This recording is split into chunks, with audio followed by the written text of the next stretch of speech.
안녕하십니까. 반갑습니다. 이번 시간은요, 경우에는 사전 예방 경우로서, 선발 경우가 있고, 그리고 이제 수행 경우가 있다고 그랬는데, 이번에는 사전 예방 경우에 대해서 알아보도록 하겠습니다. 경우 대상자가 현장에 도착하기 전, 후든, 어쨌든 같이 수행하는 것이 아닌 이러한 부분을 우리가 선발 경우, 사전 예방 경우라고 합니다. 사전 예방 경우와 선발 경우, 이렇게 나와 있죠.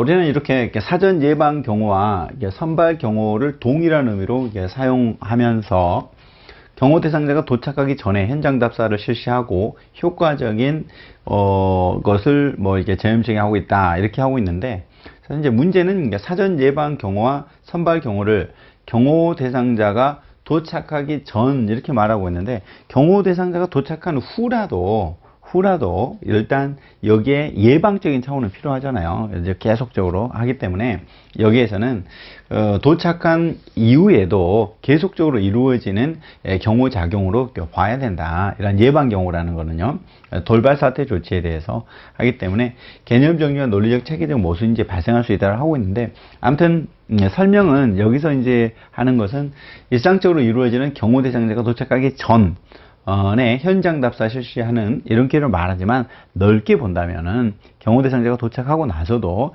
예방장에서 이루어지는 것을 예방 경우라고 봐야 된다, 이런 내용이에요. 자, 문제 해결 보면 이러한 사전 예방 경우를 경우 대상자가 현장 도착 전후를 가리지 않고, 후라 할지라도 근적 경우 이외, 그러니까 수행하는 거 아니면 다 사전 예방 경우로 봐야 된다, 이렇게 이제 보고 있죠.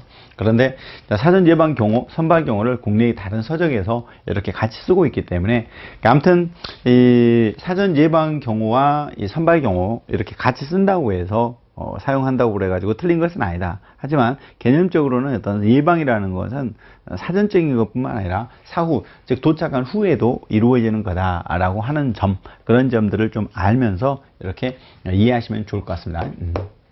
자, 이제 사전 예방 경우 보겠습니다. 사전 예방 경우는 근적 경우와 대비되는 개념이요. 사전 예방 경우는 근적 경우와 대비되는, 근적 경우는 수행 경우라고 볼 수가 있겠죠. 여기에도 이제 사전 예방 경우와 선발 경우를 이제 같이 쓰고 있는데, 선발 경우와 사전 예방은 약간의 차이는 있을 수 있다라는 걸 일단 알고 이해하시라는 겁니다. 자, 그러면 이제 근적 경우와 사전 예방 경우는 이제 형태에 따라서 분류를 하고 있죠. 자, 그러면 사전 예방 경우, 선발 경우란 경우 대상자가 도착하기 전, 그러나 원칙적으로 후라 할지라도 넓게는 해야 된다는 것이죠. 현장 답사를 실시하고 효과적으로 준비를 하기 위한 것이다, 이렇게 보죠. 자, 그러면 경우 대상자와 수행하지 않는, 경우 대상자가 오기 전에 미리 이제 현장 답사도 하고 위해 요소를 미리 알아보는 거라고 볼 수 있겠죠.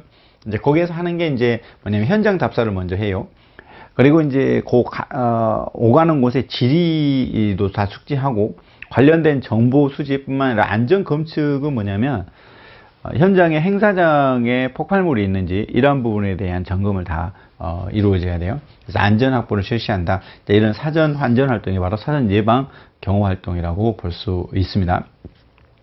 자, 그럼 단점은 뭐냐? 행사 이전에 이루어지기 때문에 노출 위험이 있어요. 노출 위험이. 여기 이렇게 경호를 하고 있구나 라고 하는 경호 보완에 이롭지 못하다는 단점이 있기 때문에 사전 예방 경호와 수행 경호라는 게 같이 조화롭게 이루어져야 되죠. 사전 예방 경호 작용을 보면 가장 핵심이 안전이에요. 경호 안전. 미리 안전 확보와 관련된 것들이 이제 이루어져야 되겠죠. 안전하기 위해서 정보가 무엇보다도 중요합니다. 위험 요소가 뭔지, 인적 취약 요소, 물적 취약 요소, 지리적 취약 요소에 대한 이러한 분석들이 다 필요하기 때문에 무엇보다도 정확한 정보 수집이 필요하죠. 자, 그리고 보안이라는 건 비밀을 잘 지켜야 되고요. 안전 대책으로서 순찰이나 인적 유해 요소, 물적, 이제 이런 내용이 중요해요. 인적 유해 요소, 물적 유해 요소, 지리적 유해 요소가 있습니다. 인적 유해 요소라는 개념, 예전에 어떤 게 있냐면 8.15 행사에서 문세강 사건이라고 해서요, 문세강이라는 사람이 총을 쏘죠. 결국 연단에 있던 박정희 전 대통령은 맞지 않았지만 옆에 있었던 유경수 여사가 실탄에 맞습니다. 근데 문세강은 총을 가지고 있었죠. 그러면 문세강은 바로 인적 위해 요소였던 거죠. 그러면 여기에 대한 출입할 때 신원조사가 잘 이루어졌어야 됐고, 그리고 들어와서 확인된 사람만 이렇게 비표 관리가 잘 돼야 되고요. 출입 통제가 잘 안 된 거죠. 그 다음에 두 번째는 뭐냐면 가방에 총을 가지고 있었어요. 그러면 이런 건 뭐냐면 물적 위해 요소죠. 안전 조치가 이루어져야 돼요. 가지고 있는 물품에 대한 검사가 이루어져야 되죠. 안전 검측 이런 것들이 이루어져서 만약 이 현장에 폭탄을 설치했는지 아니면 어떤 소지품에 총탄 등 실탄 등 이런 게 있는지를 알아봐야 되는 겁니다. 그 다음에 지리적 취약 요소는 뭐냐면 지역적으로 취약지 있죠. 취약지 수색이 필요합니다. 그러니까 특별 방법이라는 거는 그 지역 취약한 곳에 대한 조사를 하는 것이죠. 이런 안전 활동이 굉장히 중요한 개념이라고 보시면 되고요. 협조의 중요성인데 경호처가 있다라고 했을 때 경호처만이 다 할 수는 없잖아요. 그렇기 때문에 다른 국가기관, 관련 국가기관과 협조는 필수적이다. 정보를 지원받고 서로 이렇게 협조해가는 이런 부분이고, 그러면 경찰과 관련해서 협조기관이 경호처가 있죠. 경호처, 경호처, 그리고 경찰, 국정원, 그리고 이제 군대 기무사랄지 이런 협조기관이라고 볼 수 있습니다. 그러면 이제 경호 협조와 관련해서 기능적 역할 분담이 무엇보다도 중요하다라고 볼 수 있는데, 대표적으로 이제 삼선 경호를 한다, 삼중 경호를 한다. 자, 그러면 여기 일선 있죠? 이게 일선. 이쪽은 이제 경호처에서 담당하는 게 이제 보통이에요. 그리고 이제 2선, 이쪽은 이제 경찰과 군대에서 담당하고. 3선도 마찬가지로 이제 경찰이 담당하는 이런 식으로 협조 체제가 잘 이루어져야 되거든요. 이제 그러한 것처럼 이 역할 분담이 잘 이루어져야 되는데, 그러면 측근 경호를 할지 행사장, 외곽, 연도는 도로예요. 도로의 경우 안전 검측 이런 기능적으로 각각 서로 목적에 맞게 역할 분담이 이루어져야 되고요. 자, 협조의 역기능도 있는데 보안적인 문제가 좀 있겠죠. 현실적으로 그 준비 과정에서 불필요한 기관이 간섭할 수 있어요. 그러면 이게 너무 많은 기관이 간섭을 하게 되면 경우에 실패를 가져올 수가 있죠. 방해가 되는 요소가 있을 수 있다라고 볼 수가 있어서요. 담당 지역, 담당 업무는 완벽하게 책임지는 체계가 구축돼야 된다 이렇게 되어 있죠. 그래서 너무 많은 기관이 이렇게 협력한다라고 하게 되면 또 배가 산으로 갈 수 있죠. 이제 협조와 관련 법령 조정을 볼까요? 대통령 경호 등하는 법령을 보면 경호처 처장은 필요한 협조를 요청할 수 있다. 반드시 뭐 협조를 요청을 해야 되는 건 아니고, 요청하는 것은 국가기관에도, 그리고 지방자치단체, 그 밖에 공공단체라고 되어 있는데요. 한전이랄지 이제 그 외에 다른 기관에도 마찬가지입니다. 그럼 대통령 경호안전대책위원회라는 곳이 있어요. 경호안전대책위원회, 어디에? 경호처에 두게 되는 거죠. 대통령 경호를 담당하기 위해서 관계기관의 책임을 명확하게 하고 협조를 원활하게 하기 위해서 대통령 경호안전대책위원회를 어디에? 경호처에 둔다. 필수죠. 자, 그러면 여기에 경호안전위원회 몇 명으로? 20명으로 되어 있어요. 위원장, 부위원장 각각 한 명으로 되어 있고, 위원장이 처장입니다. 경호처장이 위원장이죠. 경호처장이 위원장, 부위원장이 차장이고요. 그리고 이제 위원회에서 하는 일은 대통령의 필요한 안전 대책 마련, 그다음에 정보를 서로 교환하고 경호 대상에 대한 경호 필요한 사항을 담당하고요. 자, 이런 내용을 물어볼 수 있죠. 시행령이 대통령 내에 정하다. 일단 대통령 경호 안전 대책위원회는 20명으로 되어 있고 위원장이 처장이고 안전 정보와 관련된 일을 담당하며 필요한 경우에 대통령을 정한다. 이렇게 잘 알아두시죠. 자, 그러면 대통령 경호 안전 대책위원회가 있는데요.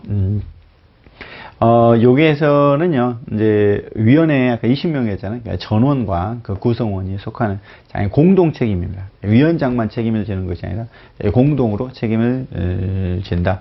여기에 대한 문제가 있을 때, 그래서 최대한 협조를 해야 돼요. 여기에 대한 이제 책임을 지기 때문에요. 이제 경호 안전 작용으로 들어가 보면요. 경호 안전 작용. 이제 활동이죠. 안전 작용. 안전작용에는 뭐가 있냐면 예방적인 경호활동을 말하는데 이게 정보를 수집하고요, 비밀을 지키고요, 안전대책을 세워야 돼요. 이런 것들이 이제 나옵니다. 경호안전작용에는 정보보안 안전대책, 정보보안 안전대책. 첫 번째 이제 정보작용이죠. 정보작용. 정보라는 거는 첩보를 수집해서 거기에 대해서 팩트체크를 하죠. 사실적인 부분들을 가지고 대책을 세우는 겁니다. 그럼 정보에서 중요한 것은요, 인적 취약 요소, 그 다음에 물적 취약 요소, 그 다음에 지리적 취약 요소, 이것에 대한 정보예요. 의심이 가는 사람이 없나, 의심이 가는 물건이 없나, 의심이 가는 지역이 없나, 결국 위험을 줄 수 있는 사람, 물건, 지역, 이렇게 거기에 대한 정보, 이게 이제 필요한 거죠. 이게 바로 예방적인 측면에서 이루어져야 된다라고 볼 수 있죠. 첫 번째, 아무튼 안전작용, 경호 안전작용으로서는 정보, 보안, 그리고 안전대책이 있는데, 정보작용에서 필요한 것은 인적, 물적, 지리적 취약 요소에 대한 정보가 필요하다는 것이죠. 그러면 이제 정보 수집과 관련해서요, 미국 국토안보부라는 곳이 있어요. 2001년 9.11 테러 때문에 이제 만들어진 건데, 대통령 경호를 담는 비밀 경호국이 있습니다. 비밀 경호국, 시크릿 서비스는 정보 수집을 하게 되는데, 잠재적 위협에 대한 전략적 위험 신호들과 진행 중인 구체적인 업무에 대한 전술적 위험 요소들을 수집하는 것. 결국 이 정보 수집 활동에 대한 근거를 두고 있다라고 이해하시면 되겠고요. 이제 경호 안전 작용의 내용들을 보죠. 경호 안전 작용으로서.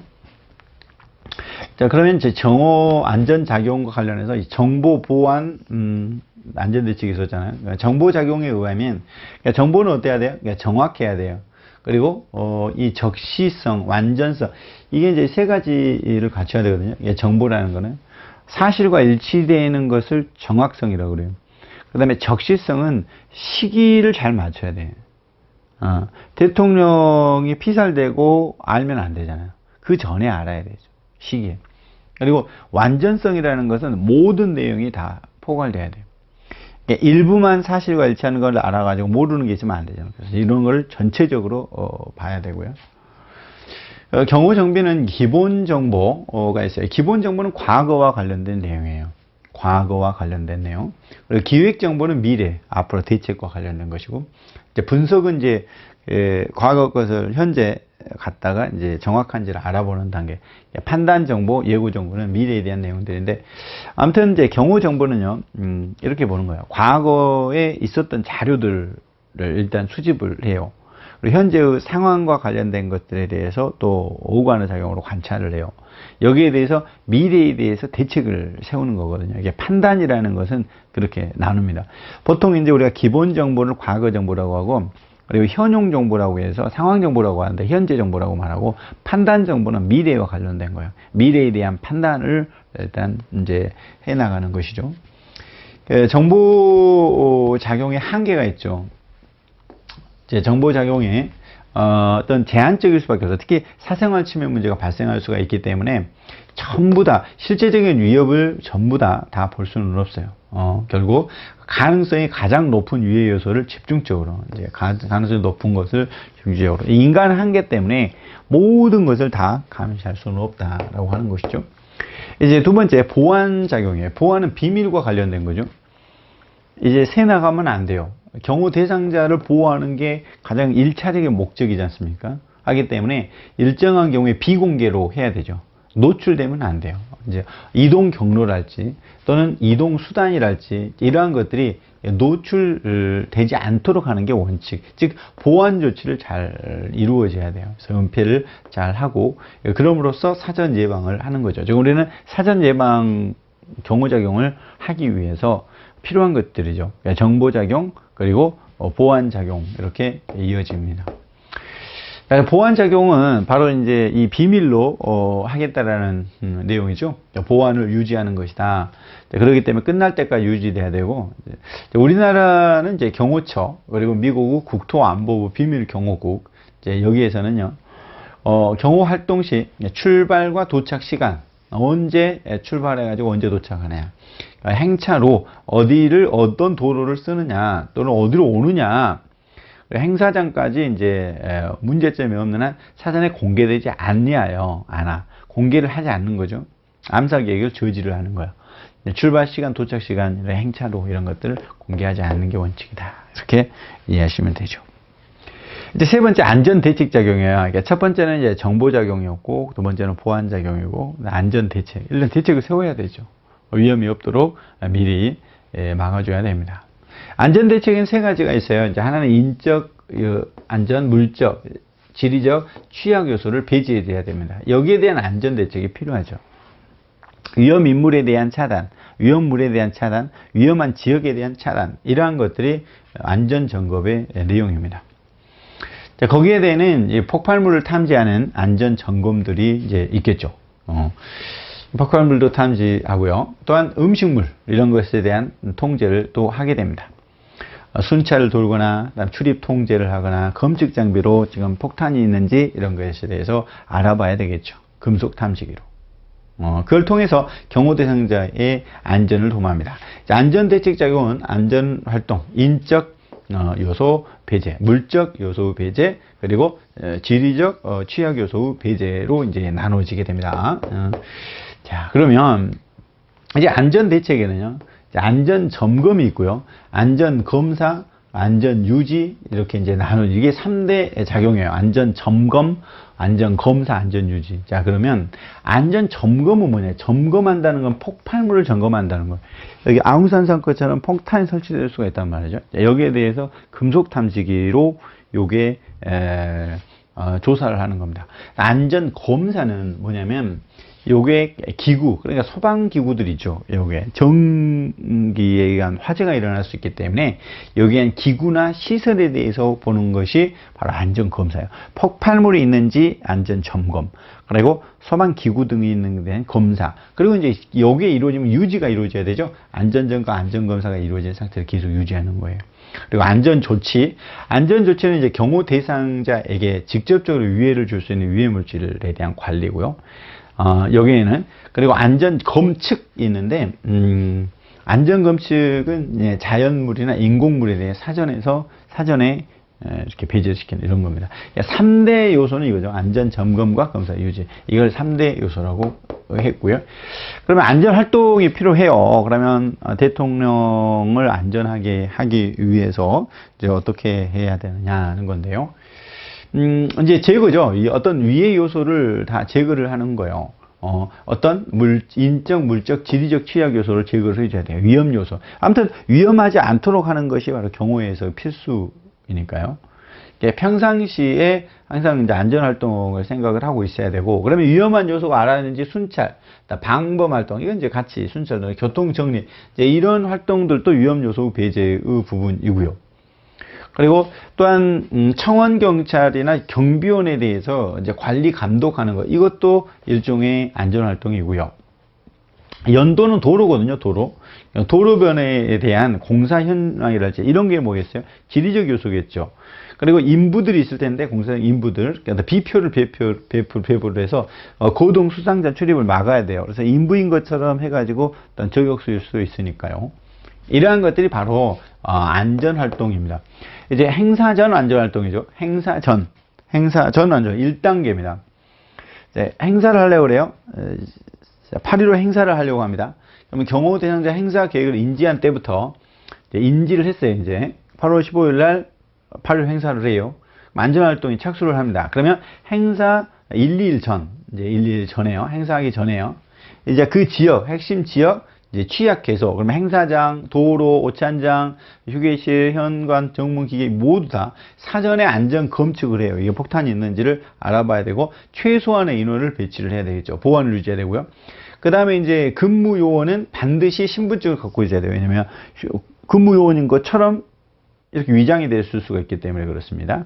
여기에 대해 연명부 작성하고, 그 다음에 이제 인부들 있죠. 인부들에 대해서 임시 비표가 마련됩니다. 그 주변에 있는 사람들.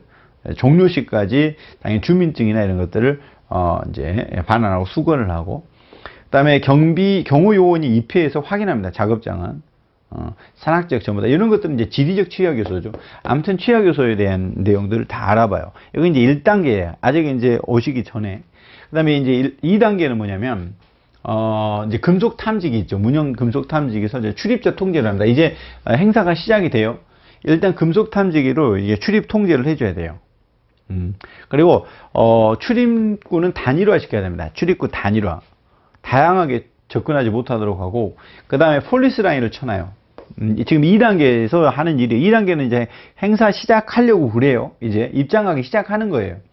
그러니까 이 통로도 단일화하고, 그 다음에 이제 취약 요소 개소가 있잖아요. 여기에 대해 야간 기동 순찰도 하고, 그 다음에 초소도 이렇게 설치를 합니다. 그러면 순찰도 돌고, 이렇게 하죠. 지금 시작을 하려고 하니까. 그리고 이제 선박에 들어오는 거죠. 선박에 대해서도 검문 검색을 좀 강화해야 돼요. 일단 2단계는 이제 바로 시작하려고 하는 것이니까 이런 단계가 필요하죠. 3단계는요. 이제 보안을 더 강화해야 돼요. 모든 취약계소의 연도에 이제 행사가 이제 시작하는 단계니까 문형 금속 탐조기를 반드시 통과하도록 하고요. 행사장에 이제 진입을 하는 거니까요. 그 다음에 이제 경계 인원을 배치를 합니다. 그리고 해군과 다 협조를 하고요. 이제 구체적으로 들어가는데요. 인적 취약요소 배제다. 인적 취약요소 배제. 인적 취약에서는 무엇보다도 이 신원조사가 이제 중요합니다. 이게 아무나 들어오면 안 돼요. 제가 문세강 사건에 대해서 얘기를 했는데, 문세강에 대해서 신원조사가 이루어졌어야 됐죠. 이 사람이 누구냐 하는 거를 신원조사가 이루어져야 돼요. 인적 유해 요소는 경호 대상자가 유해를 가할 소지가 있는 사람이거든요. 인적 유해 분자의 접근이나 이걸 차단을 하고, 그리고 참관이나 이런 거에 신원조사 특이사항이 있는지 이런 걸 다 알아봐요. 그런데 여기에 대해서 이제 신원조사를 했다. 그런데 확인이 됐다. 자, 그러면 B표를 일단 발급을 해가지고 확인을 합니다. 그러면 신원조사 대상자는 초청되신 분, 그 다음에 항상 있는 사람, 종사한 전부 다 대상이 돼요. 호텔이다. 그럼 투숙객도 다 신원조사 대상입니다. 자, 신원조사는 행사 전에 완료되어야 돼요. 그리고 이제 아마 특이한 자는 사전에 배제해야 되고, 그 다음 이제 B표를 관리해요. 이제 확인이 됐다. 자, 그러면 이제 B표를 통해서, 확인을 시켜야 되겠죠. 근데 B표는요, 참석자 B표와 경호원 B표로 돼 있고, 만약 사전에 누출되잖아요. 다시 전부 다 바꿔야 되겠죠. 그 다음에 행사 참석자 B표는, 이제 주관부서 협조해서 제작 시부터 입회 시까지 안전하게 관리해야 돼. 누출되면 안 되니까. 적을수록 좋고, 경호부서에서 검인 다 돼야 되고, 자, 분실했다. 전체 비표가 무효해야 돼. 그것만 하는 게 아니라 전체 비표를 무효화하고 다시 이루어져야 됩니다. 우리는 인적 취약 요소에 대해서 보고 있죠. 경호원에 대한 비표, 또 전원 다 비표를 다 제공해야 되고, 그 다음에 비표는 행사별로 이제 별도로 운영이 됩니다. 분실하지 않도록. 그 다음에 이제 물적 유해 요소죠. 이제 인적 유해 요소였다면 물적 유해 요소에 대한 이제 배제가 일단 이제 필요합니다. 물적 유해 요소에 대한 이제 배제로 들어갑니다. 자, 물적 유해 요소는 사람이 아니라 이거죠. 자연물이나 인공물, 그러니까 뭐 권총 이런 부분들이 물적 유해 요소라고 볼 수가 있죠. 그러니까 여기에 총기류, 위험물 철저한 관리가 해야 되겠습니다. 경호 대상자 유해를 가할 수 있는 인공적 자연적인 것을 말한다. 이렇게 볼 수 있어요. 그러면 주변에 예를 들면 이제 총기를 소지한 사람이 있다. 이런 분에 대한 관리를 다 해야 돼요. 다시 이제 반납하게 하거나 이런 부분들이죠. 인적 유해 요소 경우에는 가장 문세강 사건에서 이 사람이 과연 확인된 사람이냐, 신원조사가 필요한 거죠. 사람에 대해서. 물적 유해에서는 점검을 해야 돼. 이게 위험한 물건이 옆에 있느냐 없느냐. 그럼 안전조치가 이제 필요하죠. 위해를 줄 수 있는 물건이 있다. 자, 그러면 이제 당연히 안전조치 활동을 해야 돼요. 이렇게. 자, 그래서 이게 총포 있죠. 총포. 이게 민간 소유 총포. 예를 들면 뭐 사냥용이랄지 해가지고 소지 허가가 된 총포들이 있잖아요. 또 화약률이 있잖아요. 이런 부분들이 이렇게 엽총이나 공기총들이 있는데, 이러한 건설 현장에 사용된 다이너마이트 이런 걸 다 말해요. 자, 그러면 경호가 임박하잖아요. 자, 그러면 무기고에 다 영치 맡겨놔야 돼요. 무기고로. 갖고 있으면 안 돼요. 그래가지고 봉인해놔야 됩니다. 자, 그럼 이건 어떤 상품 총기가 있죠. 이게 총을 파는 곳이 있잖아요. 이런 경우에 철제 용기에 경납하여 이중으로 시정하고 봉인한다. 자, 그러면 헷갈리면 안 돼요. 이게 여기다 이렇게 가면 안 되죠. 이렇게 상품 총기는 무기고에 임시 영치한다 그러면 안 되죠. 야간에 반드시 경비원이 숙직을 해야 됩니다. 아무튼요, 상품 총기는 영치하는 게 아니에요. 뭐 이제 제조사랄지 판매소, 취급소 전체 화약류에 대해서 봉인하고 도난 유출을 방지하고, 또 가까운 지역에 이제 화약류 운반할 수 있어요. 그럼 예전에 뭐 아무튼 일이 뭐 화약 폭발 사고처럼 이럴 수가 있기 때문에 요게 이제 운반을 경찰이 이제 입회해서 이루어져야 됩니다.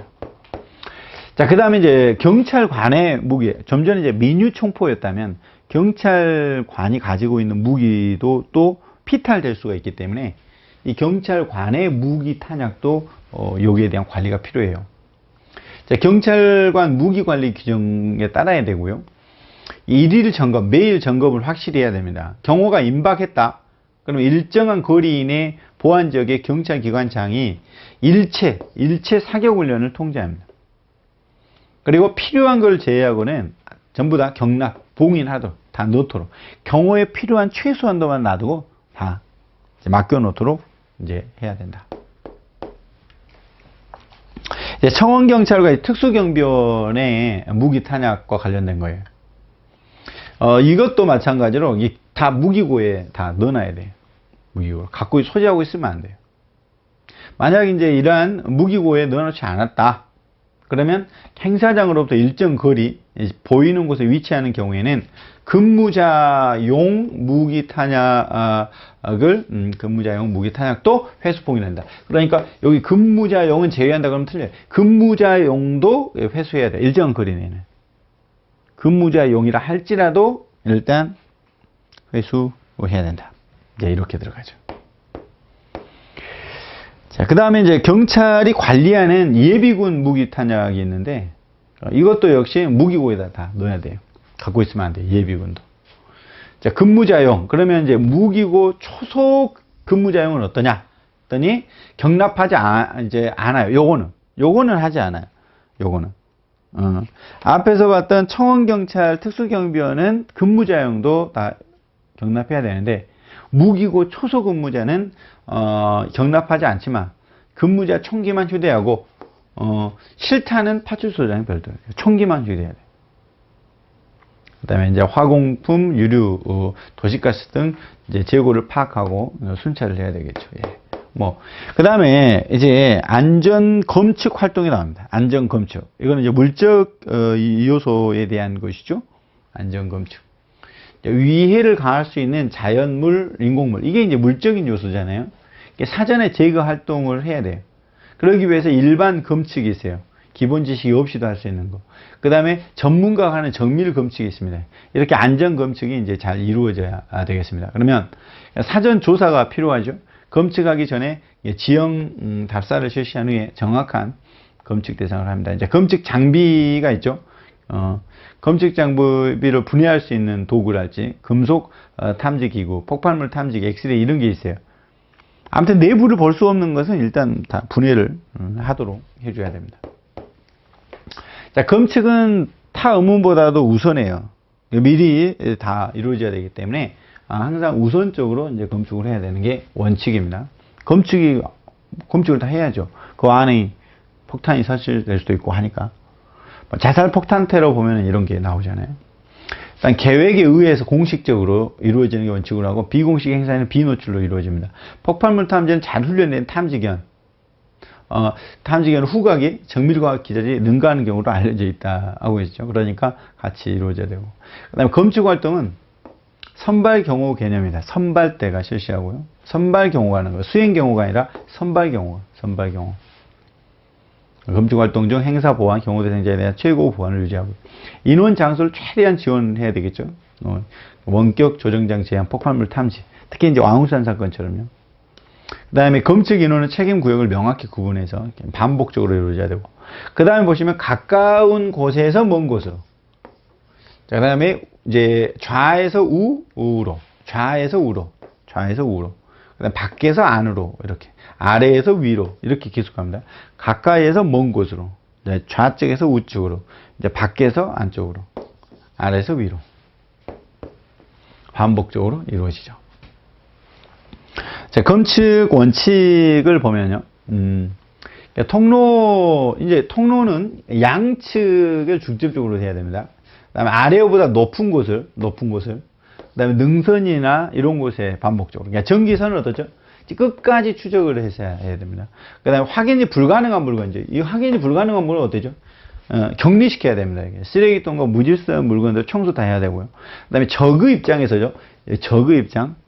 적의 입장에서 펄프라면 소재가 가능한 것을 의심을 해줘야 되고, 검측은 현장 안전장치를 확보하고, 그다음에 최대한 이제 장비를 이용해서 이용하지만 인간 오관의 최대한 활용을 하죠. 활용하지 않는다 이러면 틀리게 되고, 그다음에 이제 검측은 전문가를 초빙해서 편성하고 또 자문도 받고 이렇게 이루어져야 돼요.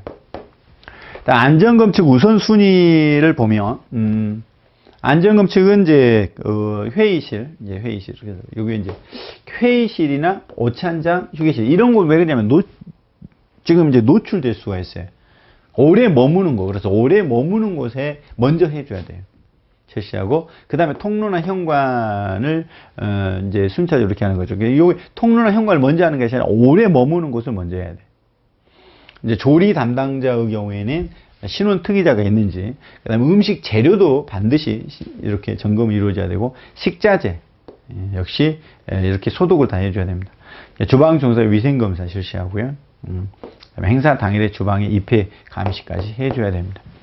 그 다음에, 음식물은 이제 전문 요원이 검사를 하고요. 운반시 근적 감시를 합니다. 그리고 이제 마지막으로 이제 지리적 취약 요소, 우리가 이제 인적 취약 요소, 물적 취약 요소, 그 다음에 지리적 취약 요소 이렇게 가죠. 지리적 취약 요소 배제라는 것은 위험 지역들이에요. 이제 여기에 대해서는 특별 방법이 필요하죠. 방법 활동. 주변에 대해서 특별 방법 호구 조사를 해서 조사하는 거예요. 취약 요소 수색. 행사장 숙소가 직시 보이는 곳이 있죠. 이렇게 직접 보이는 걸 직시라고 그래요. 산악 지역이랄지, 그 다음에 도로 양측이랄지, 이런 곳에 대해서 수색을 실시하는 것이 바로 여기에 이제 해당한다. 이렇게 보시면 되겠습니다.